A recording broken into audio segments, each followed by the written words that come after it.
Hi all, Aid from Rev Monkey today. As part of a new series of videos, I'm going to be going into the mainstream super dealers of fantastic super and hyper cars. And today I'm going to show you around the best cars at Romans International.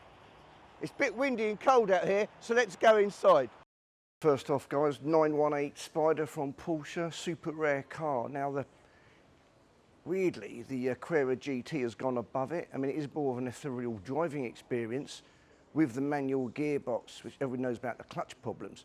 But personally, I think the 918 Spyder looks a much better car. It's a better prospect for day-to-day running as it's more modern. Just have a further look at it. So this one's at Romans International for £1.25 million with a €48,000 paint job as an option at purchase. Yeah, stunning car, obviously hybrid technology. I've always liked the way that the brake calipers match the kind of e-hybrid green colour. Superb inside. It's got that big central bridge. I mean, the back's magnificent. One of the prettiest backs on a Porsche with the active rear spoiler. But what an amazing back of a car. Jake and myself, Jake's filming, we're lucky to see one in the flesh on the road. In fact, it's our little brother, your little brother who spotted it first. I think he shouted out Porsche, we both went, oh my God, it's a 918 Spyder. Unbelievable looking back on it. Fantastic, fantastic car. £1.25 million for you guys.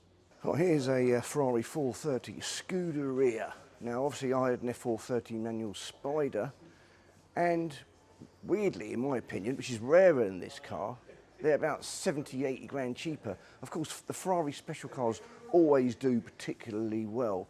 This one's got 10,000 miles, up for £199,000. That's probably actually pretty good, especially with 10,000 miles on it. They seem to float between 190 and 210. So one of the main differences of this car over a standard 430 is a slightly uprated engine, and it's got carbon absolutely everywhere, which you might not have even been able to get as an option on standard cars. Fantastic carbon encased engine.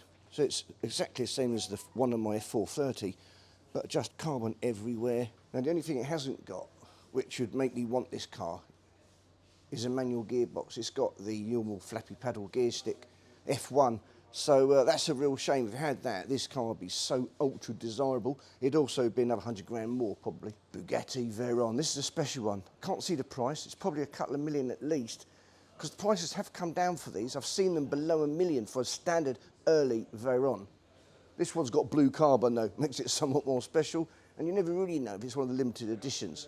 So the blue carbon really, really lifts it. I quite like the contrast of that tan interior with it. I like the fact it hasn't got any kind of chrome or too much two-tone going on the outside of this car. Obviously still amazing jaw-dropping cars. What was interesting for me, and Jake spotted it immediately, was it's actually a very short car, short and stubby with a really wide girth on it. As such, it's got amazing presence. One of Jake's favourite cars, funnily enough, and I certainly agree they're undervalued at the moment, is the McLaren P1. There's a P1 GTRs up for sale, about 2.5 to 3 million, but this is the standard P1, a fantastic car, 1.35 million. Now I think that's a fantastic price.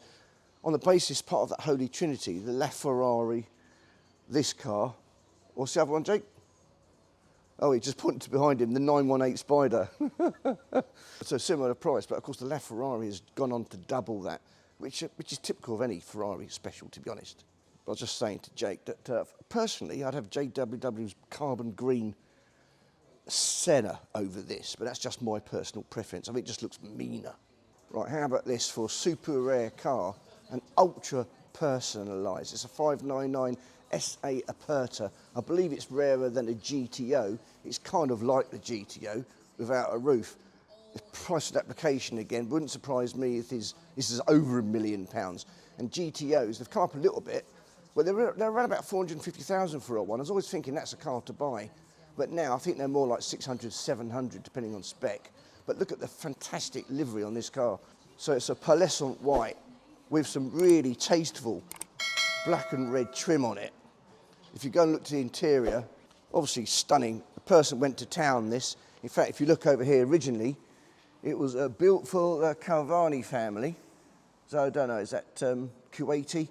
Probably something like that, but A stunning interior, it goes so well with this external colour. How fabulous is this car? So it's a 2013 model, and it still does 0 to 60 in 3.6, even back then, 10 years old. Yeah, the reason why I believe this is well over 1 million is the mileage, 157 mileage. So basically it's just a little bit more than probably delivery mileage. Makes this a very, very special, almost a unicorn car. Right, here we have a fantastic V12 Ferrari and 812 Superfast in the stunning Fuoco, one of my most favourite reds. I like this one and the Fiorano, which is quite a bit darker. 812 Superfast, still holding their value. This one's up to 245,000. If they ever get to £200,000, I might just be interested in myself. That would be the very top end of my budget, if things go well. And right now they're not. But at least car prices are coming down to meet me. But what a stunning car. Proper V12 front engine Ferrari. I do like the contrasting interior with the Kramer sports carbon seats with the red striping along it. Absolutely fantastic, and a Tricolore on the steering wheel. And weirdly, I'm one of the rarer people who probably have this over a TDF. I think the TDF looks overcomplicated, and obviously it's silly, silly money. When for 94%, 95% of the experience of a TDF, you can get this for a fifth of the price. I think it's a bit of a no-brainer, or certainly a quarter of the price. Stunning car, and one to keep an eye on. I don't think it'll ever go sillily low. Right, probably my favourite everyday Lamborghini, if there is one, is a modern Lamborghini, and nothing epitomises that more than a Performante Spyder. So you've got the great technological prowess and handling ability of the Huracan, but with no roof, so you can maximise the overall experience. This is actually a very nice spec. In a kind of pearlescent white, I'm not sure what it is, I don't think it's Bianco Avis, I'm not quite sure. But obviously it's the striping at the bottom which gives it away as a Performante. But this is an overall a very nice spec indeed, and an absolute weapon of a car. Well, look at this for a special Ferrari 488 Pista. It's my favourite Yellow Triplo Strato, which is the colour I want on a 458 Spyder, which I'm keeping an eye out for. Hopefully the prices will still keep coming down. But look at this for a spec. So the wheels are to my taste. It looks like the wing mirrors and the stripe is black. Actually, they're dark blue. And then you've got the interior, which is the perfect fit in the black sports carbon bucket seats with the yellow trim throughout, and yellow trim under the dashboard, which is very tasty indeed, finished off by a centre stripe. Wow, just an awesome car. And would you believe it, I heard on the Drivers' Union chat that there's less F8s built than 488 Pistas, which is why the price of 488s is coming down so much. There's so many built. 488 Pistas are rare, and they're the special version of a Ferrari. So I'd still have this over an F8 Spyder, but it does make you think. How about this for two stunning Mercedes cars, one that follows the other. So you've got the AMG GT over there, V8 twin turbo, but the more amazing, in my opinion, completely stunning and ridiculous SLS with a 6.2 naturally aspirated engine, similar as found to the one on my Edition 507 C63 AMG, and I do miss that car. Fabulous all-rounder. I do prefer the back of this car, the way it comes down in a more coupe kind of fastback shape. Other than that, I think this car destroys it in every single way. Obviously it's far more desirable. I think the price of this car is going to go up and up still. It's currently, I think the cheapest one in the country is about 180. This one's up to 220. Quite low mileage. I think the right spec for me would be silver with the red leather, but I'd settle for black with the red leather or silver with black leather. I'm not sure about the back, never have been, to make it my most perfect car, especially from that angle, but the side is fine. Not sure on those wheels personally, but it's all about the front and those doors, and the front is magnificent. I think there's the small original Mini is probably the same length as that bonnet. Brilliant, what a car, fabulous, always nice to see one. So we're at Romans International's second showroom, down from the first one down there, which had the 918 Spyder in. This is a magnificent spec example of the AMG GT Black Series. It looks to me like good value at $350, but it's a similar price to the SLR, and that's a difficult decision to make. The one thing I don't like about this car, it looks a bit overcomplicated. I think it's actually unattractive, but what a beast of a car. I mean, looks the road presence of this car is off the chart, isn't it? With the strakes and the carbon bit going into see down the fan down there, going into the carbon roof, the beautiful interior, the orange stripes, and that wicked rare spoiler at the back. I mean, the car is just full of menace. Here's a stunning car. The Senna in a fantastic MSO colour of Nerello. 12 miles only, £750,000. Now, these were going up about the £1 million range about 2 years ago. They've since drifted back, but I have to think this is a very special car and probably one that is going to reach into that 7-figure mark at some point. This one looks stunning. Okay, it's not carbon bodied. However, what a fantastic spec. And I just think it's an absolute purchase all day long. I prefer this myself to the P1, although Jake holding the camera would not agree.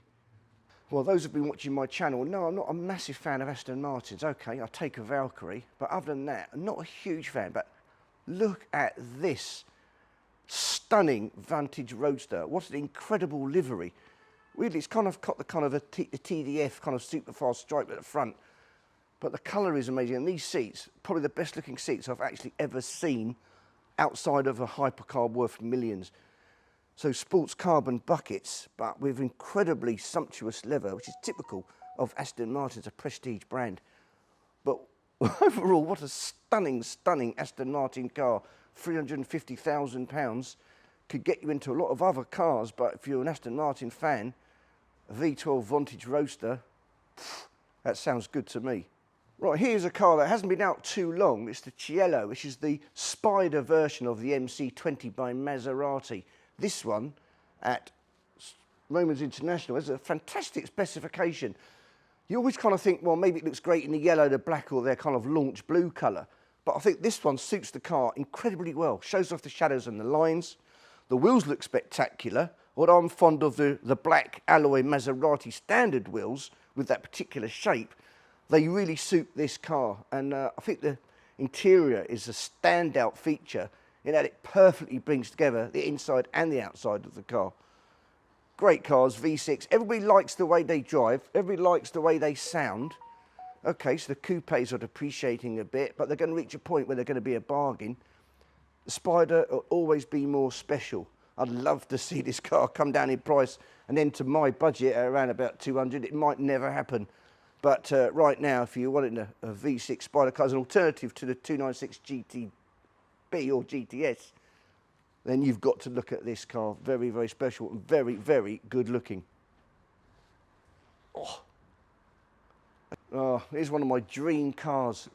The 599 GTO super rare car. This is one of only 60 odd right-hand drive cars. Now this is a car I've said for years that what people should buy. It's an absolute no-brainer this car's going to go up and up. I think at £650,000 in this spec with 2,000 miles, this is still a buy. I don't think it's even worth quibbling about the price of this because I am absolutely positive this is going to reach £1 million, the 7-figure mark at some point in our lifetimes. Maybe sooner than we think. I think at least in the 2030s. So I think it's a long-term prospect and you can get to enjoy it. Just a stunning, stunning car. And I cannot believe they've been the price they have been over the last few years. A few years ago even, I was talking about this car being a buy at £350,000 to £400,000 when they were readily available. As a GTO, it's never quite lived up to the 288 or the 250 before it, but it's still a GTO. That makes it special, always will. Now, Romans International have also got a 599 SA Aperta in a stunning personalised condition. You've either seen it before or it's going to come after this on this same video. The two of those together, that will do me nicely. Thank you very much. Well, here's the fabulous MC12. So we showed you an MC20 Cielo a bit earlier. This MC12 obviously is another ball game. It looks like it's ready to go on Le Mans track immediately and compete. And Jake was just saying, you know, would I have that MC12 or the Enzo over there, which has got delivery mileage? Hard decision, but actually I would have the Maserati because I think it's just got even more road presence. I think it'd be more of an experience. But two fabulous, fabulous cars. Although that Enzo does look quite incredible.